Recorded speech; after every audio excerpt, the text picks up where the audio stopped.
Hey y'all, I'm Kim, host of Book Marketing Mania, and I'm so thrilled you're tuning in today as my guest is Robyn Graham, host of The Robyn Graham Show. And Robyn is a Christian business coach, a marketing strategist, and author of You, Me, and Anxiety. I couldn't wait to talk to Robyn about how she defines a personal brand and why it's so important for authors, and tips to overcome anxiety over growing your own personal brand and comparing yourself to other authors, and Robyn's experience publishing with Highlander Press, and how podcasting helps her and you build your audience of future readers. You're in for a treat today, so let's get to it. Hey, Robyn, welcome to Book Marketing Mania. I'm so thrilled you're here today to serve my listeners. Well, Kim, thank you for having me. It's an honor to be here with you, and I'm super excited to get to share myself, but most importantly, any little gifts and little nuggets that God sends our way with your listeners as well. So super happy to be here. I know. I'm sure I could just ask you questions for hours and hours, Robyn. So first off, just to kick it off, I did want to ask you, being an author yourself and working as a marketing strategist with a lot of different businesses on their personal branding, I know authors sometimes can get a little stumped on what that means. So can you just talk us through, just from the very beginning, how you would define a personal brand for an author? Absolutely. So when you are an author, or really anyone in any type of situation where you need to promote yourself, people need to get to know who you are. Your personal brand is ultimately that perception that other people have of you, what they think, say, and feel about you. So you need to represent yourself first and foremost, because people aren't going to buy your book without knowing you. Mm-hmm. You have to build trust. Trust determines buying practices, but also people buy personalities. So hands down, your face should be all over the place so that people can get to know who you are. There's that soulful connection between your eyes and your smile, and that's going to bring people into you. So no matter the subject of your book, you want to be present, and you want people to get to understand exactly who you are and why you wrote this book, and build that emotional connection around yourself, because that's what people are ultimately going to end up buying. Yeah. And I love that today's world, and I know social, it has its good things and bad things, social media, right? But even just online, an email list and going to somebody's blog. I mean, all those things have changed so much in the years, since I've been around the online world. Used to, it was like, if you heard about a book or you read a book, it was just kind of, the author was in that book, and you couldn't connect with them anyway, because it was just like there was such a big disconnect. And it wasn't as easy as it is today to really feel like you're connected to them, maybe on a daily basis. So I so appreciate that, because I think that branding word just kind of floats around and people aren't quite sure what it means. Because I know we often think about our logos and our colors and those kind of things versus just that true personal connection that you're talking about. And so, as I mentioned in the introduction, that Robyn's also the author of the book, You, Me, and Anxiety. And you talk a lot about that, I know, on your own podcast, The Robyn Graham Show. So I highly encourage everybody to go check that out. One of my favorite shows. But I wanted you to talk about it, Robyn, just, whenever we do think about building a personal brand, especially online, showing our faces, whether it's pictures or videos, or just, being a little bit more open than we're used to, that can cause a lot of anxiety, I know, for people, including myself. So what kind of tips can you share about how we can, maybe some ways we need to change our mindset around that, and some tips for us moving forward so that we can be more empowered to, get online and create our brand and really show our personalities that they're going to, get to see in the book? I want to start by saying, first and foremost, if you think of your personal brand as putting yourself out there so the people who need you can find you, it takes some of that pressure off, because it's really not about you. It's about them and what they need from you, right? And God has given each and every one of us unique gifts and unique talents and unique journeys to get us right to where we are today, to be able to help other people. So if you focus more on the fact that other people need you and you're showing up for them, it will kind of help put some of that pressure off, because you're doing it for them. You're not doing it for yourself. What you want to do is make sure that you're present so that people can really get to know you, because that's going to open the doors for opportunity for speaking engagements and things like that. as well as selling the book, because obviously that is key for growth. But if you think of your personal brand as kind of the foundation of your authorship, your business, whatever you're wanting to do with your book, whatever your reason was for writing that book, that really is how you're going to create that perception of what people think, say, and feel about you. Your branding is going to be how you communicate that. And that loops right into your marketing strategies as you're marketing. You want to tell your story, but when you're telling your story, you want to tell it from the place of they need me. And I'm here to help them. I'm here to serve them. And God has put this calling on my heart. And I think for me, when I wrote my book, it wasn't about the brand assets and the colors and all of that stuff. It was literally about telling my story so that if I could help one person not die by suicide because of anxiety and depression, I will have fulfilled my purpose. Has that happened? I know that's happened, which is remarkable. But having had anxiety my whole entire life, it was a really big thing for me to write my story down, to tell that story, because there are a lot of things in my story that aren't pretty. So when it comes to having anxiety around putting yourself out there, it was like, okay, now I've written this. Now it's out of my heart, out of my mind. It's on paper. It's published. Everybody in the world can know all these things about me. But if you look at it from that place of God has called me to do this, and if you just say, Holy Spirit, calm my heart, quiet my mind so that I can do what I've been called to do, it helps tremendously. And the other thing is when you start to feel anxious about putting yourself out there, think about this exercise. And I call this my 5 C's. Catch those thoughts that are saying to you, what if nobody likes it? What if you don't look great today? What if somebody makes fun of me? What if I get a bad review? What if, right? All those what if thoughts. If you can catch those what if thoughts and challenge them, is this thought realistic? Is it realistic to think that what if someone judges me and thinks I'm a big loser because I put this book out there? Is your best friend or is your soulmate reader of your book going to think that about you? Chances are no. Right? Yeah. So if you can catch those thoughts and challenge them, then you can change them. Because now you know, okay, you know what?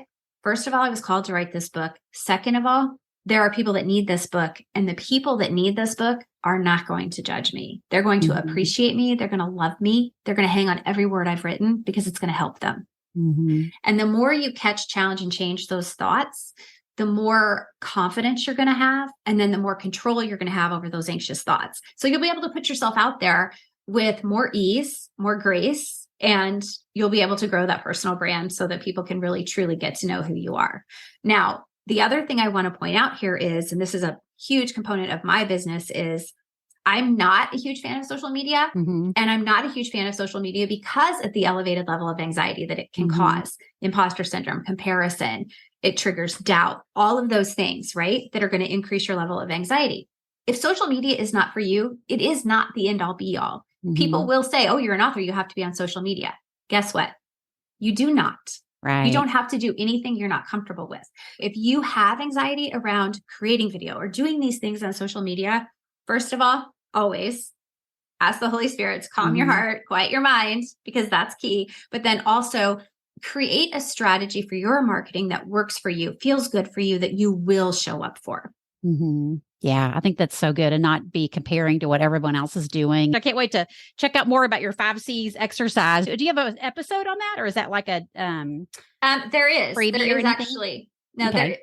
Both. So Okay. there is a free download on the website. If you go to the robyngraham.com/resources, there's an ebook on alleviating anxiety by developing healthy habits for a healthy mind, and the outline of that model is in there. And there is a podcast episode. I don't remember what number, but there is a podcast episode about. Yeah, I'll find both of those and make sure I have them linked. Yeah, because that would be awesome to hear.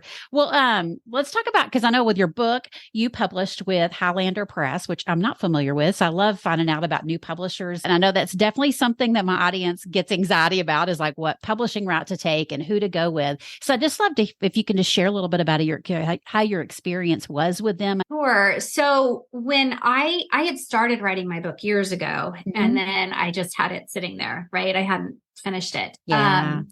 And I was in a networking organization and I met Debbie Keeban from Highlander Press, and we did a connect call. And I felt like during that call, like God put us together for a reason. And I would have sat on that book forever, probably, and not put it out there. But Debbie resonated with my story and she loved the idea of the book. And so I decided to hire her as a publisher. I mean, it was really, happenstance per se, but I think it was a God wink that I met her. So it was nice to have her expertise to guide me. She was also my editor. She was the publisher. Like she did all of that stuff. I will say that unless you have, and here's the thing, I will be perfectly candid here. I had so much anxiety that the thought of trying to get an agent, trying to promote my book or to get somebody to publish, like one of these big publishers, that I didn't want to do it. Because fear stopped me. Right. If I had to do it all over again, I would have picked it to somebody, to a big publishing company. Hands down, I would do that for anything else that I do going forward. I also think that self-publishing is a great way to go. It's very expensive to hire a hybrid publisher, and you have to be very invested in it. And especially if you're like, I was doing this from a place of service. I felt called to do this. I wasn't doing this to make money off of it. So if you are doing it that way, you have to be prepared to invest up front. They still take some of your royalties. So it's not like you get all the royalties, even though you've paid up front to have the book published. So there are so many variations. But my point in saying that is, if you market yourself, you get speaking engagements, and then you can recoup your costs that way. You can also tie it in. Like people may think, well, your book is for teen girls, and then the second book is for their parents, and the journal's for either or. But I can link anxiety to entrepreneurship, to being a business owner. And so I can use my book to bring people into my business. Now, was that my original intent? No, not at all. But when it comes to marketing and getting an ROI on something you've invested heavily in, it's important to do that, right? You have to offset your costs. So those are just a few things to think about, I would say. Yeah. That's that whole publishing world. There's just so many ways to go about it. And you have to really, I mean, it's just like with everything else, you have to really figure out what's going to fit with you best. And I love, like some camps are like, I would never traditionally publish or go after that again, or go after it, period. And I love hearing you say that is something you would go after because, they all kind of get good and bad rap. So I think it just depends on each one of you. But thinking along those lines, like of traditional publishing, I know their big thing is making sure you have an author platform, which your personal brand would be so important to that. But I'd love to hear from you, Robyn, as somebody that's been in the podcasting world for a while. How has the Robyn Graham Show helped you to build an audience and your personal brand? That's a great question. So it's the know, love, and trust factor, right? I show up every single week. I provide value and I entertain and I educate, and that has built trust. So my podcast has been that avenue where people have gotten to know me, they've gotten to trust me, and then they want to come into my community, my world. So it grows it builds your authority in your area of expertise, which is ultimately key for standing out as an expert. It's a great opportunity for speaking engagements. And when I say speaking engagements, I would encourage your listeners to, you don't have to be on a big stage to be considered a speaker. This is a speaking engagement. I'm here to speak, to share, to serve.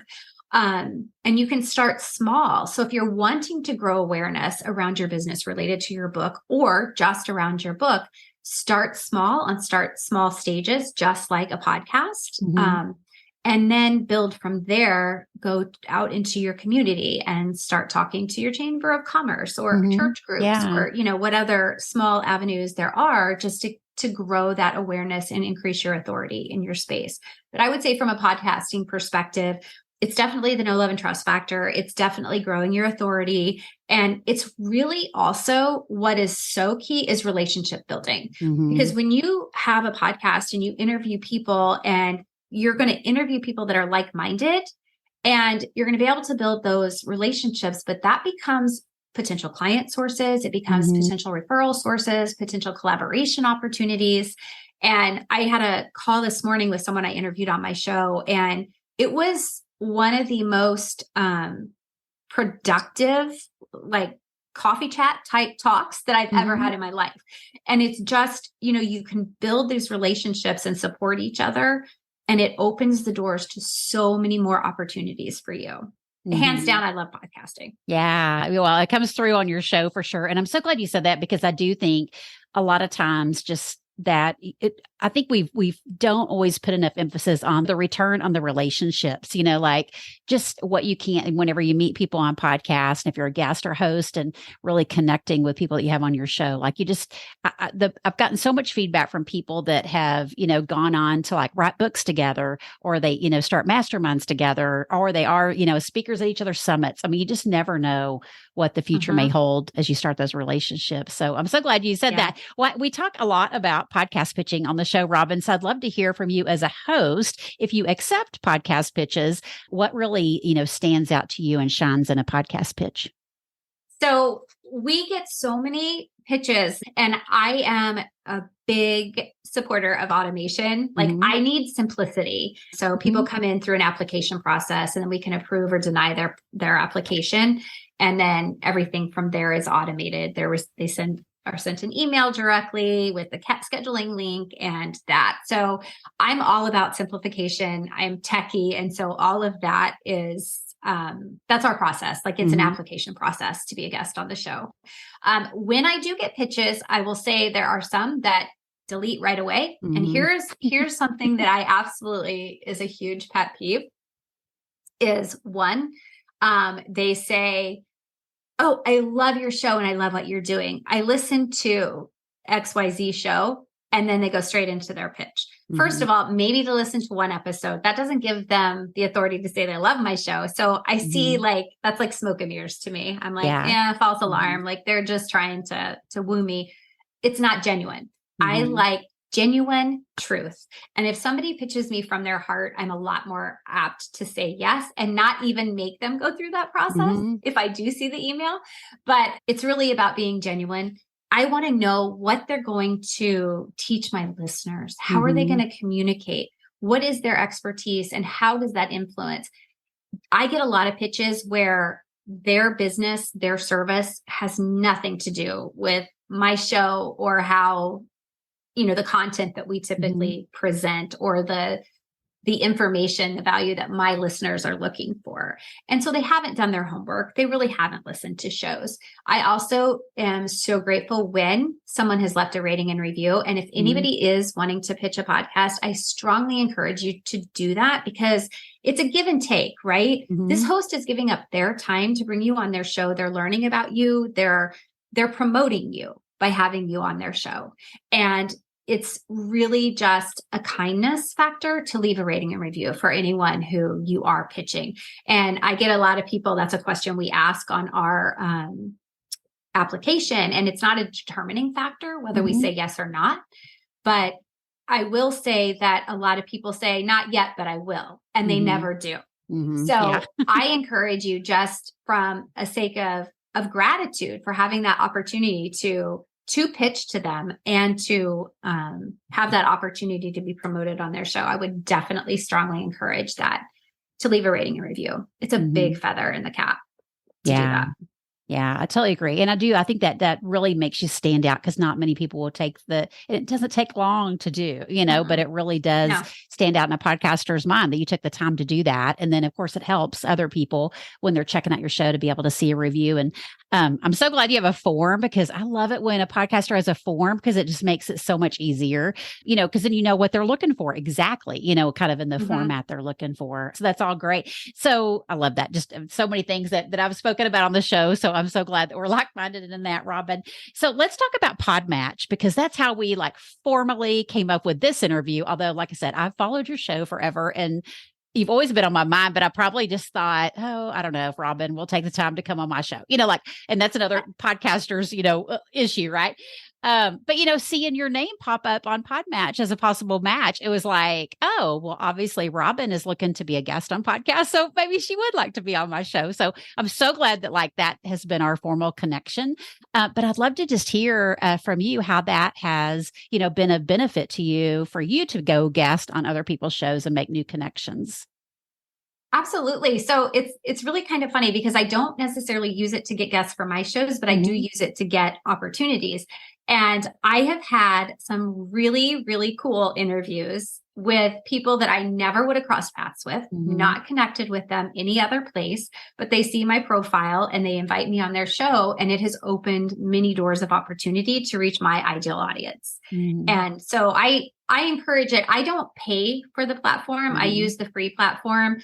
But here is the thing, and especially if someone does have anxiety over promoting themselves, podcasting is a great way to reach the masses. And it's, having that courtesy to share the interview after the fact, it's a win-win for both you and the host. It shows your authority and that other people are representing you or see you as an expert and an authority. And that's a huge bonus for you. So I encourage people, it's not stressful either or anxiety provoking because your profile is just sitting there. And so if you have your profile with a good bio and everything there, people are going to see exactly why they should have you on their show. And those invitations will come trickling in.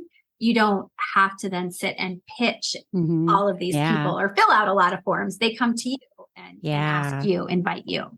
Yeah, I love it. Well, and just like you said, you're not necessarily using it for your show, but you're using it for you to be a guest. And it just alleviates all that time. And I love that there's just like this matchmaking that happens in the background that you don't even see it, right? You don't see it. Somebody swipe left, swipe right. You just don't see that working in the background, but it is working for you. And it's just, I've just been so impressed with it and wish I would have tried it sooner. So I'm only using it as a host. I haven't even used it to be a guest, but I definitely wanted to ask your experience about that. Well, this has been so good, Robyn. And I would love for you to share where our listeners can best connect with you online. I'm going to definitely put in the links that we talked about earlier, but I just love it if somebody wants to reach out to you and just talk to you more about their personal brand, how they can connect with you. So the best way is to, number one, listen to the show. But if you want to access me directly, send me an email. My email is robyn@robyngraham.com. I love to hear from people. And I love to hear what resonated most whenever I've done an interview.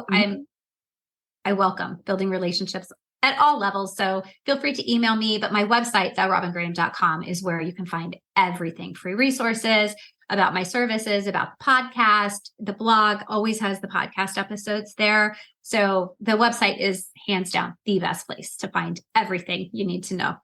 Oh, good. That's awesome. Well, thanks for being so generous with that and with all the content you shared today. I'm so thrilled for everybody to hear from you, Robyn. And I just thank you for your time today. Thank you, Kim. It was an honor, truly. Oh, y'all, I love what Robyn said about podcasting, building the know, like, and trust factor with your listeners who are your future book readers. It's a great way to start building your audience and your author brand long before you have a book in hand. And if you need some help deciding if hosting your own podcast or guesting on other podcasts is your next best step to building your audience or marketing your book, I would love to strategize that with you. You can grab a session with me on my calendar at kimstewartmarketing.com/strategy. And I'll be sure and put a link here in your show notes. Thanks for tuning in today. And as always, I'll be there for you to help you build your audience and market your book one podcast at a time. See you then.